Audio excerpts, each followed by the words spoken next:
دوسرے موقع پر اللہ نے فرمایا ایسا ایمان ہو جس ایمان میں شرک کی آمیزش نہ ہو، شرک سے پاک ایمان ہو۔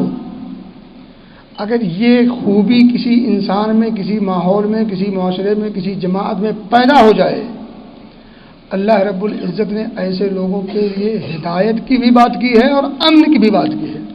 الذین آمنوا ولم یلبسوا ایمانہم بظلم، جو لوگ ایمان لائے اور ان کے ایمان ظلم سے خلط ملط نہ ہوئے، اور ظلم سے مراد یہاں شرک ہے۔ ان الشرک لظلم عظیم، شرک سب سے بڑا ظلم ہے۔